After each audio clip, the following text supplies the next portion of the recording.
I turned 30. And I flipped out. I realized I had spent my entire life in Ohio. I took it really, really hard. And the people said to me then, and they still say to me now, age is just a number.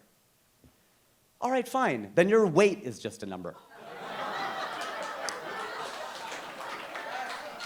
Your height is just a number. Your credit score is just a number. Your cholesterol is a number. Your blood pressure, those are just numbers, right?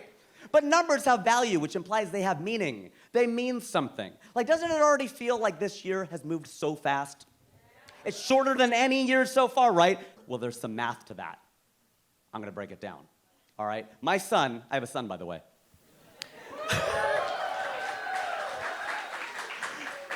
My son is turning 2 years old. I know. He's turning 2 years old, so this next year of his life is 50% of it, right? 1/2, 50% of his life. It's gonna feel really long to him. This next year, I'm almost 50. I know, black don't crack, brown don't frown. That's what I'm saying. So this next year is 2% of my life. So to me, it's gonna feel really short. To him, it's gonna feel really long. And the only reason I tell you that is to depress the hell out of everyone in the room. No, I say it because I want people to stop saying age is just a number. It's crap. In fact, toilet paper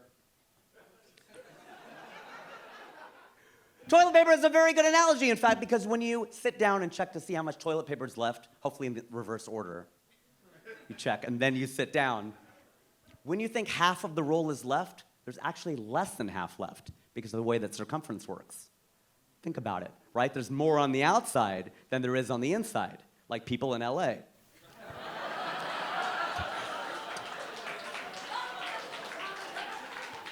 So my analogy is that life is like toilet paper. The less that's left, the faster it goes. I'm not sure when this turned into a TED Talk.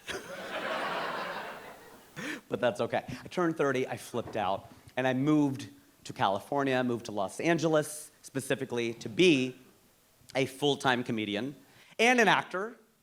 I am an actor. Although you haven't, yeah, sure, no, thank you. You haven't seen me in anything, so I'm like an auditioner. Actually booked a very weird role recently. On Netflix, there's a show called Indian Matchmaking. Some of you will know this show, and not only the brown people, a lot of people know this show, they're watching it. They now have Jewish matchmaking, they're expanding it into a franchise. And if you don't know the show, or even if you do, it's about Indian matchmaking. It's a very coy title.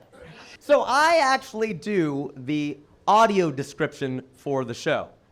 Some of you will not know what that is. I will explain. If you go in Netflix into settings and turn on audio description. I know it's hard to say, Mom, I made it, when you have to tell them to go into the settings.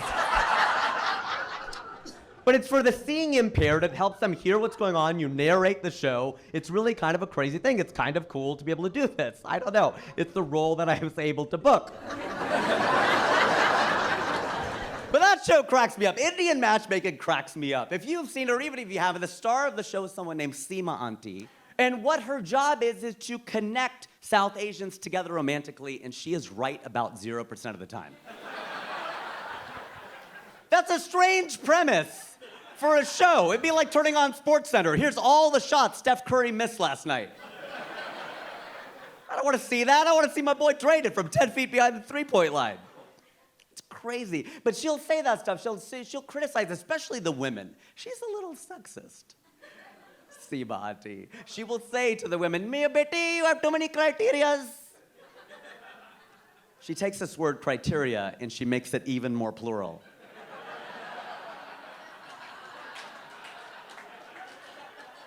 To show you how single you are. It's true that she'll say to them, she'll go, you know, you get 60, 70% of what you're looking for, it's okay. Really, Auntie? When's the last time I could bring home a 60, 70% on a math test? Any place that you leave is frozen in time for you. My parents came to this country in the early 1970s. And the typical story is the man comes over with a degree in engineering, gets a job, flies back, gets an arranged marriage, and brings his bride over to this country. My situation is completely reversed. My mom came here first, Girl power.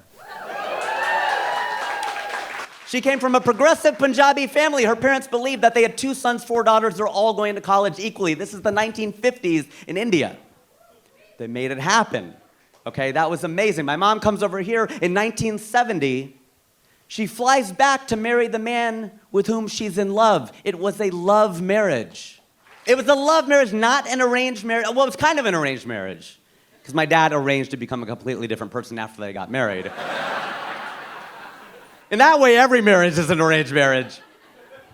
But he came over in 1973 with a degree in poli-sci, worked as a salesman, my mom as a teacher. Completely different story. They did not go back to India, although I think they were told.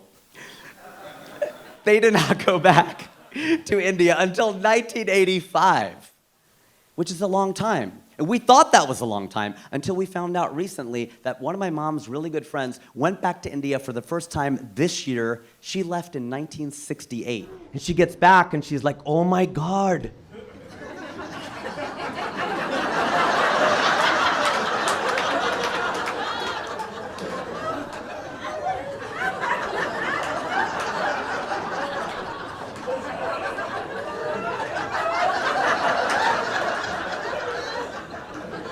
India has changed so much. The boys are so respectful now. I used to walk down the street, they would whistle at me, they don't whistle anymore.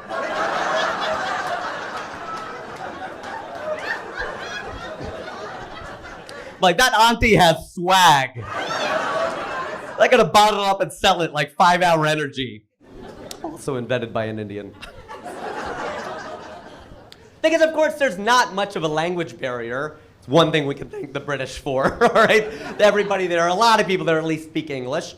But they kind of do the thing that Seema Auntie does. They make things plural that are not plural. People would walk up to Azhar, to Hari, to me, and they were really nice. They would say things like, we love your YouTubes. We love your YouTubes, yaar. We love your YouTubes. And it's just like, my tubes. It just sounds so personal when you make it plural. Like, I don't have any tubes. I think I learned that in pre-med. So Indians love to make things plural. The Chinese like to make them singular. I don't know if it's the one-child policy or what it is. But we were in a Chinese restaurant in Hyderabad, and I had to go to the bathroom. So I'm standing in line, and I see a sign, and it doesn't read men. It reads man. And I'm laughing my ass off. I'm like, oh, the Chinese, they don't know that it should be men. They put man, right? They gotta be wrong, there's no way. Then it's my turn to go inside. I go inside, and there's only one toilet. I'm like, they're right.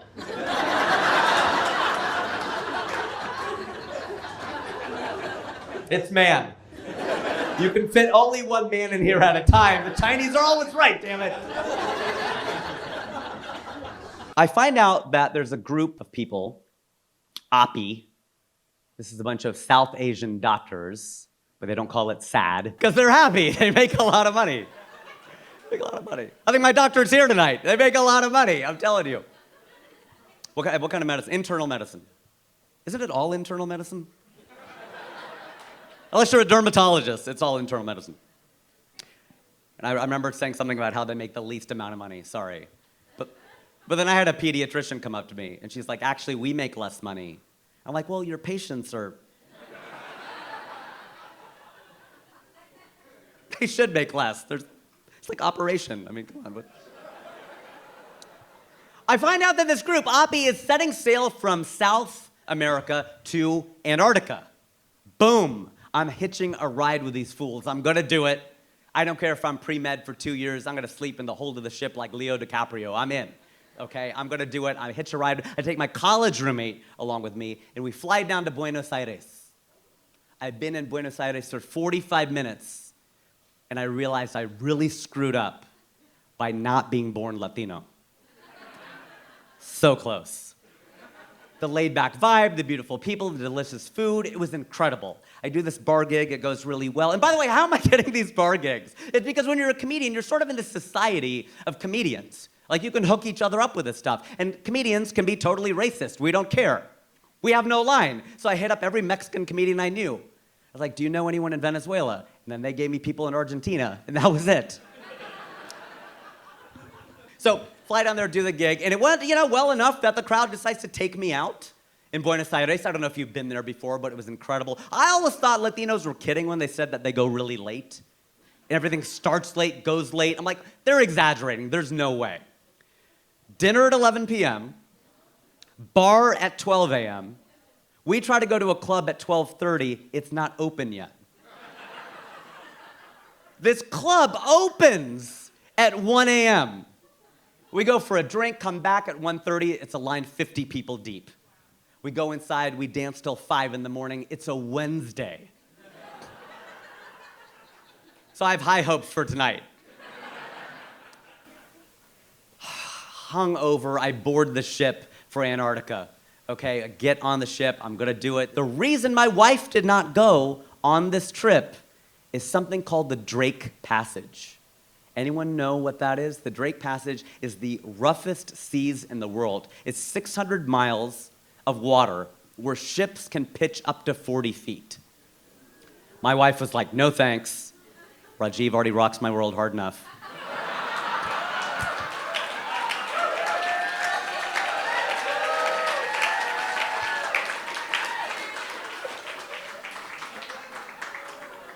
Hi, Mom. Hey, you got a son out of it. What do you want? Yes, Naveen. We'll get there. So to even imagine what that's like, 40 feet, are you kidding me? You have to go back to math class and the X, Y, and Z axes, okay? Because you are a point in space, and the ship is rocking back and forth. It is rolling side to side like Axl Rose. By the way, that's where rock and roll comes from. And it's also pitching up and down. So you were a point in space doing this. And the only way to make that even remotely bearable is drugs. They give you something called a scopolamine patch, okay? Scopolamine is a drug. You take it, and it is to cure seasickness. The side effect, I'm not making this up, is nausea. That'd be like if Viagra, the side effect is impotence. Like, are you kidding me? What's the point of that? Literally, like, what is the point of that? Crazy. So we put it on, and then you read the package, and it tells you it is a patch to be put on a non-hairy part of your body. You're ahead of me on this one. Yeah, we're South Asian. Where's it gonna go? Behind the ear it goes, and oh my gosh, scopolamine. Oh, I learned to love the Drake Passage more than, you better find your lovin', you better find your heart. That's a passage by Drake. My British accent's a little better. And we're sailing along with all these Indians who bring along their own chef. South Asians cannot be without our cuisine. I tell you, they put the tikka in Antarctica.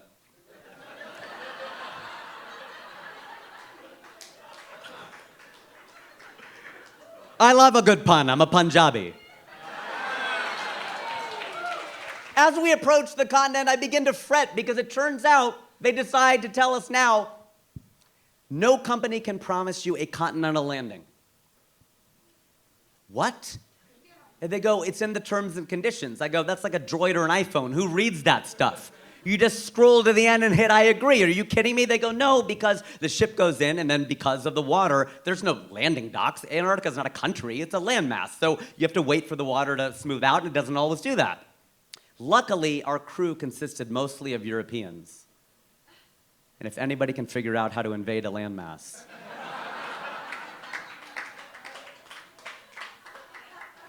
They got us onto the actual continent. I performed for some cruise mates and some penguins. It was a cold room. But this brown guy did all right in front of a black and white crowd. By the way, you're not allowed to approach the penguins. They have to come to you. It's like Bumble.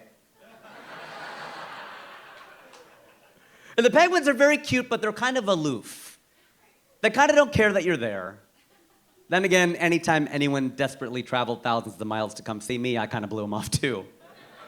We come back through South America, and I miss Christmas with Hersha. I'm really sorry, but I did text her from South America saying, let me know if you want anything from Amazon. I'm on bottom of the world. I don't know what it says about me that I got my stand-up comedy on Antarctica before I got it on late night TV. But that's how I became the only person in history to perform stand-up comedy on all 7 continents.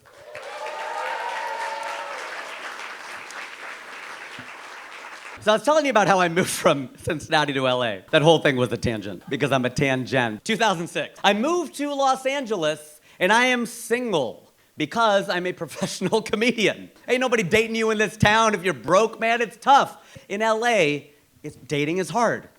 You hear that all the time. And then people will tell you from other cities, like, dude, dating is hard everywhere. No, LA is a special kind of dating hell. And I'll tell you why.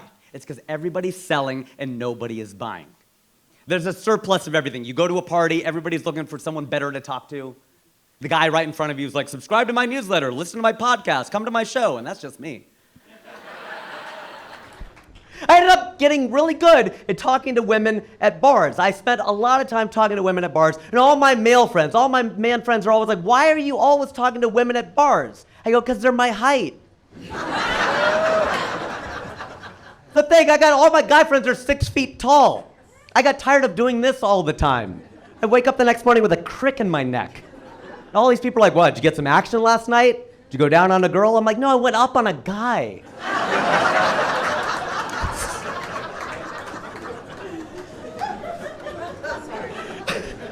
I actually went on to date every race of woman, and I think that's important to do in America, because this is the United States. It's diverse, it's the home of McDonald's, Happy Meals, collect the whole set. Get out there and date, man. You could do that here because that is unique about America. It's true. There are over 200 countries. Most of them have no diverse cities at all. None. And some of them have one. France has Paris. Some of them have 2. Spain has Madrid and Barcelona. The United States has like 10 of them. LA and San Francisco and Miami and New York and Cincinnati, Ohio. Get out there and date, man. Sample, that's the thing. That's what you should do. Because I told a friend of mine that. I go, that is my pet peeve. I don't like areas of land that have all one kind of people. And he goes, so you hate countries? I'm like, that's right. I hate countries and I love mixed people. I love mixed people because they're so hot. It's true, right? And a friend of mine tried to get in on that recently. She goes, oh, I'm mixed. My mom's from Pakistan. My dad's from India. That's not mixed. That's just the British getting pissed off and dividing our country in parts. Can't use that to book more commercials. People are like, oh, my mom's from Vermont. My dad's from New Hampshire. I'm mixed. No, you're super white. That's not a thing. But some of my friends are very specific and very particular about the kind of women they say they date. They say they date only black women. They date only brown women. They date only white women. To me, ladies, you're all beautiful. I mean, the pretty ones. Well, some people say that's mean. I'm like, okay, first of all, I'm kidding. Second of all, I don't make the rules.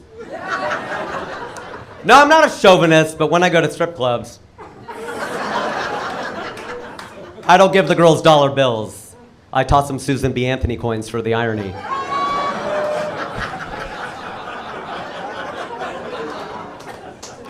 I actually met my wife on OkCupid. And she is from Austin, Texas. I was in Los Angeles, California. So people want to know, well, then how is that possible? How was she in Texas, you're in California? How'd you guys meet? Well, you might know that you can go into the settings. It's amazing how much my life is dictated by settings.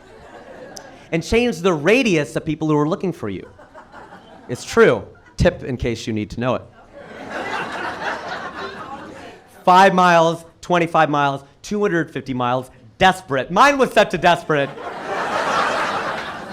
I was almost 40 and age is not just a number, all right? I was like, let's go. And I'm so proud to tell you that we brought our first child into the world.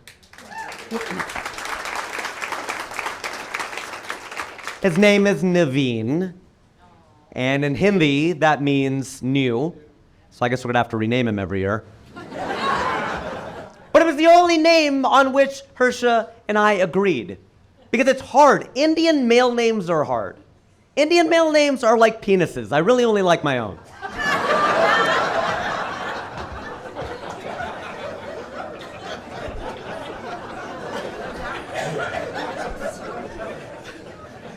So Naveen was born in Los Angeles. Well, he was reborn in Los Angeles. And he was born in the year 2021, which makes him a COVID baby. The great thing about having a COVID baby is you know it's yours.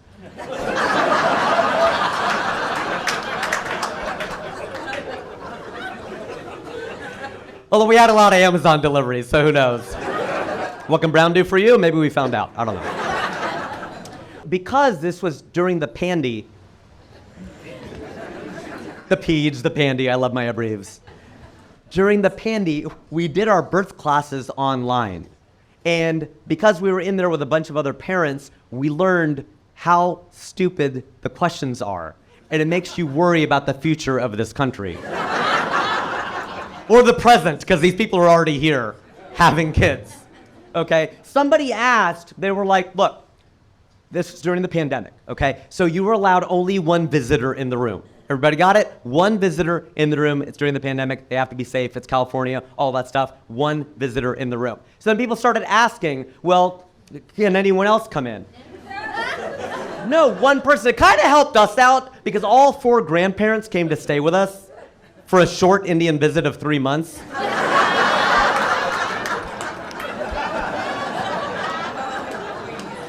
A friend of mine asked me, he goes, are you coming to the point where you're ready for them to leave? I'm like, no, don't say that. We're well past that point. 4 grandparents, 3 months, you do the math. I'm Indian, I'll do the math, okay? And the reason is, because I'm Indian, we can't ask them to leave. We're not white.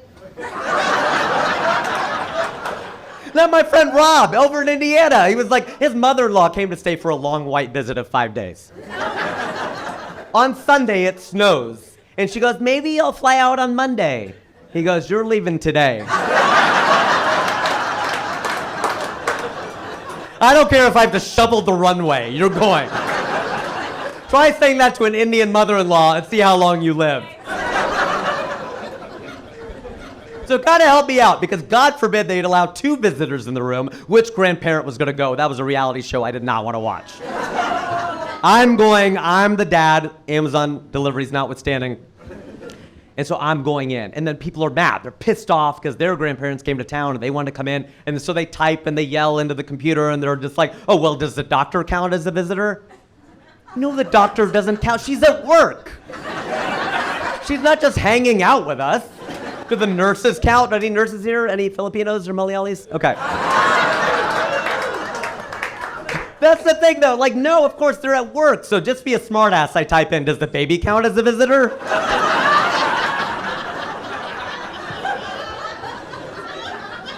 Could you imagine that? Naveen pops out. Sorry, buddy, you gotta go. One at a time. Oh my gosh. And then somebody asked a question that I will never get over as long as I live. This guy goes, when do we use the for? Like, what? When do we use the for? And we're as confused as you are right now. When do we use the for? And we finally catch up in the materials and we realize he means, when do we use the IV?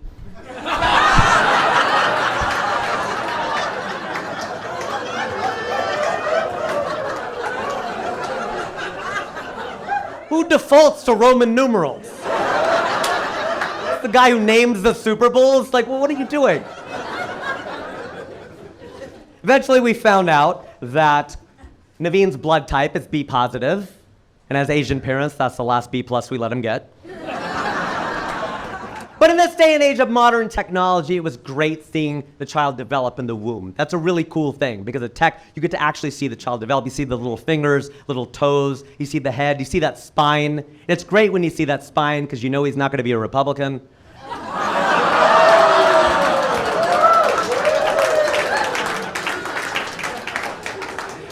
Oh, he sleeps a lot too, so he's like Joe Biden. Okay, all right, I could be bipartisan.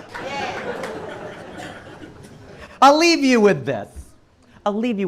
I do sometimes worry about the world in which Naveen will live. I don't know where he's going to get his information. I feel lost all the time. Where do you get your news? How do you find it? I'm ashamed to admit that I get it from the Brits.